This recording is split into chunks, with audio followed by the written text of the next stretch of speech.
having herdsmen roaming around the southeast, destroying people's farms and killing the people of the region in the name of doing their business. Láìpẹ́ yìí ń lọ̀rọ̀ kan máa fẹjú kẹ̀kẹ́ o nínú ìwé ìròyìn Punch ni o. Ọ̀rọ̀ tó fẹjú kẹ̀kẹ́ yìí ó ní í ṣe pẹ̀lú ọ̀rọ̀ tó wáyé lẹ́nu ọ̀kan gbòógì lára àwọn tí wọ́n jẹ́ aṣòfin ní ilé ìgbìmọ̀ orílẹ̀-èdè Nàìjíríà tó èyí Nàyà Abáríbe ni wọ́n porúkọ wọn. Wọ́n ṣe lálàyé wípé bàbá fi ìṣàkun ojú wò bàbá wo ilẹ̀ Haúsá dáadáa a rí pé ní ọ̀kan gbòógì nínú àwọn tí Ọlọ́run bá fi ilẹ̀ ta lọ́rẹ ilẹ̀ Haúsá jẹ́ kan lókè ọ̀yà. Ipe kò wá ní nǹkan tó ní í ṣe kò lẹ́tọ̀ọ́ kó tún wá jẹ́ pé irú àwọn tí Ọlọ́run fún ní ọlá bẹ́ẹ̀ tó fi ilẹ̀ dá wọn lọ́lá tó fi ilẹ̀ ta wọn lọ́rẹ ni wọ́n máa kó ẹran wá sáwọn ilẹ̀ míì tí kò tó ọ̀dọ̀ tiwọn láti máa wá fi àwọn ẹranko wọn jẹ wọ́n lóko bà nǹkan wọn jẹ́. Wọ́n mẹ́nubà dórí ìjínigbé kódà kò yọ ti ìkọlù èyí tí wọ́n ṣe sí gbogbo àwọn aráàlú kò yọ yẹn náà lẹ̀. Gbogbo àwọn àárín yìí àwọn ìṣẹ̀lẹ̀ wọ̀nyí ni wọ́n mẹ́nubà o nínú àlàyé tí wọ́n ṣe. Èyí ni mo fẹ́ kẹ́ bá mi farabalẹ̀ gbọ́ lẹ́nu aláyọ̀ká wa o nítorí pé wọ́n sọ ọ̀pọ̀lọpọ̀ ọ̀rọ̀ kódà wọ́n mú ọ̀rọ̀ débi ìgbésẹ̀ kan èyí tó ní ṣe pẹ̀lú ìtí bàbá wa Ọbáfẹ́mi Awólọ́wọ̀ èyí tí wọ́n gbé ní ìgbà náà lọ́jọ́ náà lọ́hùn lórí pé kí ìdẹranjẹ yìí kó jẹ́ ní tí ó máa wà ní ojú kan. Kódà wọ́n mẹ́nuba Botswana o Botswana tí wọ́n ṣe lálàyé yìí wọ́n jẹ́ kó yọ pé màálù èyí tí wọ́n ń kó jẹ lórílẹ̀‐èdè Nàìjíríà yìí kò tí ì tó ìdajì àwọn màálù èyí tí wọ́n ní orílẹ̀‐èdè Botswana tí a dẹ̀ gbọ́ wípé màálù ń jẹ oko àbí wọ́n ń ba oko àwọn oko olóko jẹ́ tó wá gbilẹ̀ lórílẹ̀‐èdè Nàìjíríà yìí. Ọ̀rọ̀ yìí fẹjú kẹ̀kẹ́ jù bẹ́ẹ̀ lọ o ẹ jẹ́ kí n mú yín lọ ká lọ gbọ́ àyọkà lórí ìṣẹ̀lẹ̀ ọ̀hún lẹ́nu aláyọkà wa bá a bá wá padà sórí ètò ibi tó bá wá kù tá a fẹ́ kẹsẹ̀ bọ̀ lónìí àjọ wa mọ̀ ó ti yá. Former Senate Minority Leader and Senator representing Abia South Senatorial District, Senator Livestock Abaribe, has said that there is no need having herdsmen roaming around the southeast, destroying people's farms and killing the people of the region in the name of doing their business. Abaribe, while featuring on Channels TV on Tuesday, said that the northern region of Nigeria has enough landmass for cattle ranching, stressing that open grazing as seen in Nigeria is no longer a global standard practice.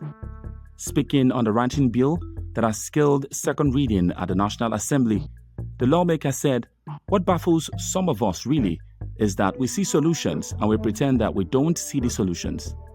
The matter is very clear. There is nowhere in the world where people are left to roam everywhere. The best cattle producing countries in the world are done through ranching. The North has more than enough land for ranching. Even Awolowo set up ranches when he was a premier. This is not rocket science to the northern governors. The point really is when you engage them, the governors outside of their porterhouse of power, they tell you the truth. So it behoves on the president and his cabinet and those who are involved to deal with this issue." Speaking further, he said that on the issue of banditry, the Sultan of Sokoto had one time under former President Buhari administration said that 90% of all these bandits were from the same Fulanis. It wasn't me that said it. It is not like we don't know. There is no earthly reason why somebody should come to Abia State and let his cattle roam in our farms as far south as Abia State. In fact, last week, some youths from my own local government, Obingwa in Abia State, from a place called Akpambaku, sent SOS, save our souls, to me that herders were wiping out their farms with their cows. There is nowhere in the world that it is done.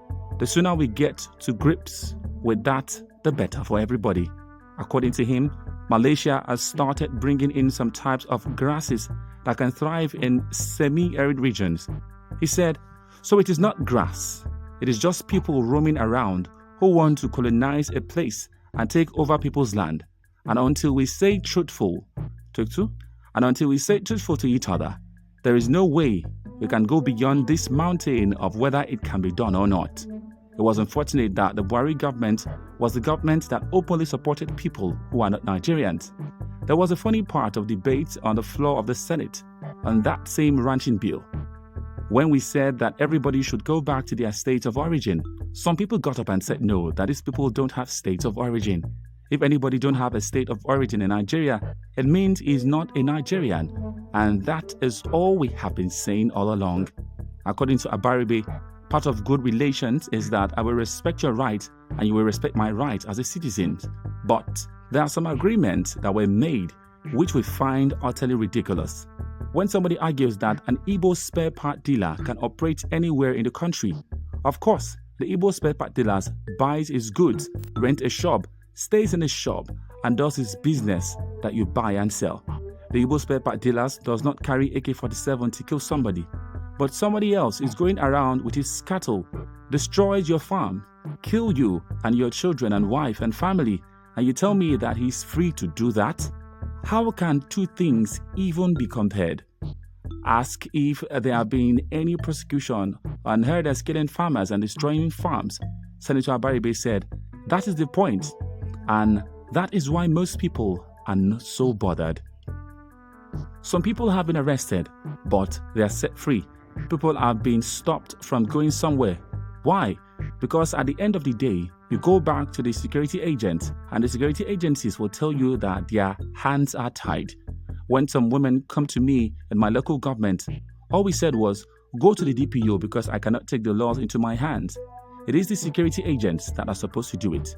Most states have passed those laws, but a state does not have its own security agencies because they have to refer back to both the Nigerian police and the Nigerian Army, Nigerian Navy, Nigerian Air Force.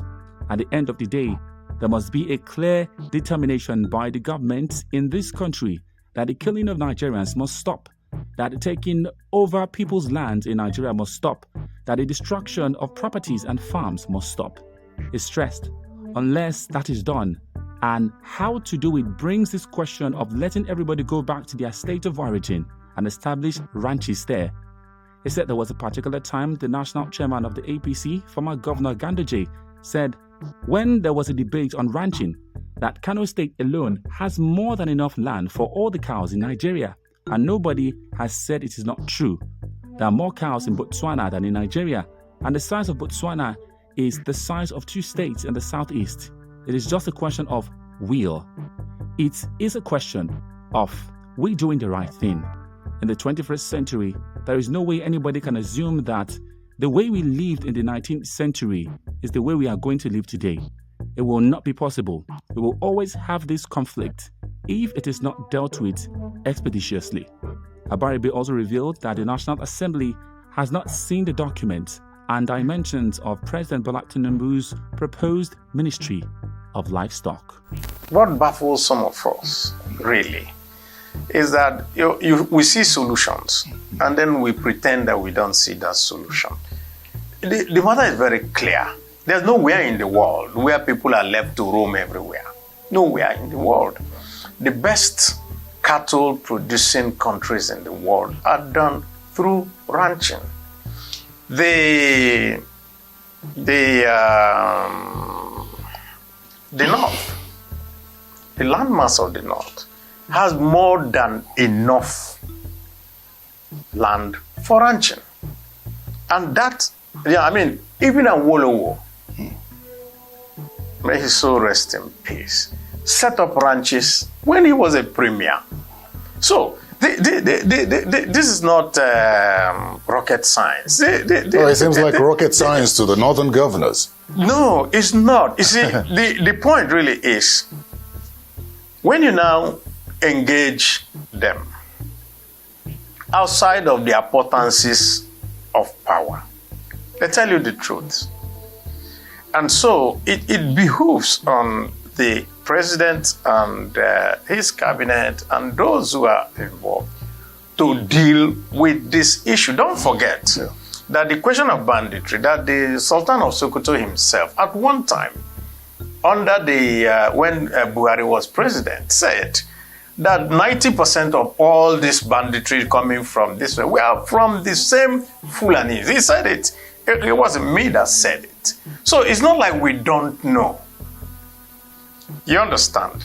Now, there is no earthly reason why somebody should come to Abia State and let his cattle roam in our farms as far south as Abia. In fact, last week, some youths from my own local government, Obingwa, in Abia State, my own local government, from a place called Abambato, they sent SOS to me that there were these herders with their just killing, wiping out their farms, their crops, so far south. So there is nowhere in the world that is done. And the sooner we get to grips with that, the better for everybody. Now, Malaysia is even bringing some type of alfalfa grass that can now thrive in semi-arid regions. So it's not grass. It's just people roaming around who want to, I will say, colonize a place, now take over people's lands. And until we are, I will say, truthful to each other, there's no way we can go beyond this mouthing whether it can be done or not. It was unfortunate that the Buhari government was the government that openly supported people who are not Nigerians. And, you know, there was a funny part of our debate on the floor on that same ranching bill. When we said, okay, so everybody will go back to their states of origin. And some people got up and said, no, you cannot let, these people don't have a state of origin. If anybody don't have a state of origin in Nigeria, he's not a Nigerian. And that's what we have been saying all along. So, part of, I will say, good relations is that I will respect your rights and you will respect my rights as a citizen. There are some kind of arguments that are made which we find utterly ridiculous.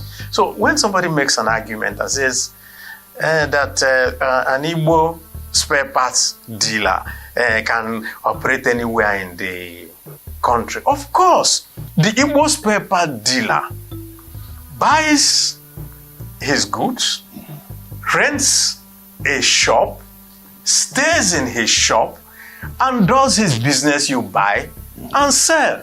The Igbo spare part dealer does not carry an AK-47 to kill someone.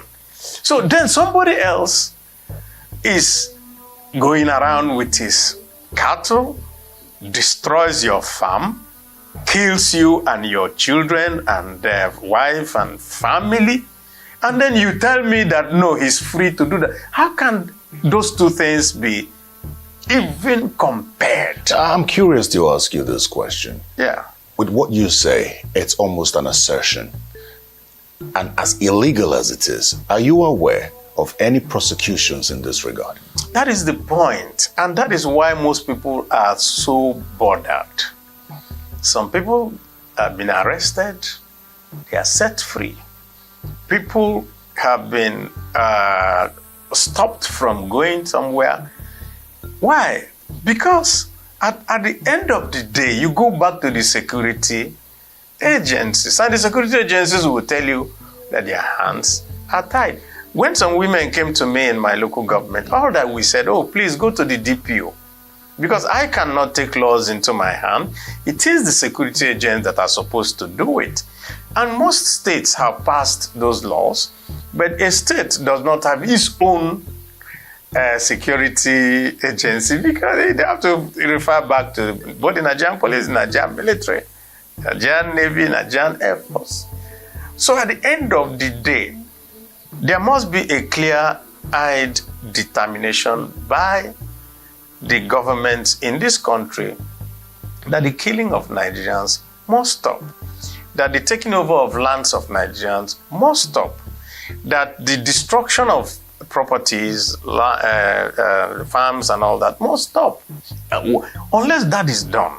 And how do you do it? That is why this question of saying, let everyone go back to where is their state of origin, establish ranches there. Look, there was a particular time that Governor Ganduje, who is now the chairman of APC, said at the time that there were all this debate about ranches, that Kano State alone has more than enough land for all the cow in Nigeria. He said so. And nobody has said, oh no. There are more cows in Botswana than in Nigeria. You know that. And the size of Botswana is the size of 2 states in the southeast. It's just a question of will. It's a question of our doing the right thing in the 21st century. There's no way anybody can assume that the way we lived in the 19th century is the way we're going to live today. It's just not going to be possible. We will always be having these conflicts if it's not dealt expeditiously. So where does the president's proposed new ministry, Livestock, come in? Do you think it's going to address food insecurity, or perhaps this farmers' heritage clash? I have no idea about what the dimensions and the reason, because as much as it has been proposed, just an executive proposal, we have not seen any documentation. None of us in the National Assembly, if he has come, I haven't seen it yet, to say these are the things that the Livestock Ministry will do. These are their terms of reference. These are the areas that it will have to deal with. So until I see that, I'm not at liberty to comment. It is the prerogative of the president to create a ministry. What the Constitution says is that you must have at least one minister from a state. And of course, that is why we also, some of us from the Southeast, we say that these are the things that also are bringing up all this sense of alienation from the people of the Southeast. So you have, at the moment now, 50 ministries. Assuming you share it equally, or you do it equally, you probably is not going to have the type of anomaly we have, that out of 50 ministries, the Southeast has only 5, 1 per state. Yet, the Southwest has about 10, the other ones have about 9, and so forth. And so, the question has always been, this ethnicization of different things, does it augur well for the country? One of the essential things in dealing with people is always to try to be fair.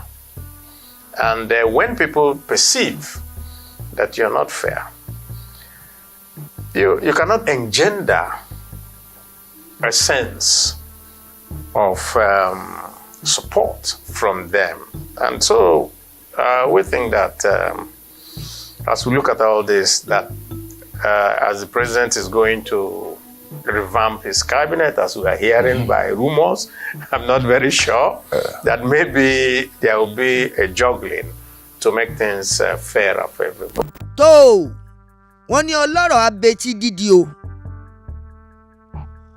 àwọn àgbà ń ké ọmọdé ń kérora. Aṣòfin lẹni tó jáde tó tún sọ̀rọ̀ yìí lára àwọn tó ti gbé ọ̀rọ̀ ìhànú tẹ́lẹ̀ nínú ilé ìgbìmọ̀ aṣòfin.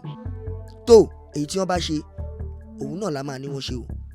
Èyí tá a rí ńlá mú wá sójú ìwòran yìí. Ẹ máa bá mi ṣíà kí wọ́n gbọ́ wa lákè gbọ́ wa lóko. Káwọn tó àrùn wága náà máa bọ́ kí wọ́n bomi ọgbọ́n mú ń bẹ̀ ni. Títí wá dìgbà mi dájọ́ fojú orin jú lórí kan ní owó ti fi ìbákan náà. Ire o.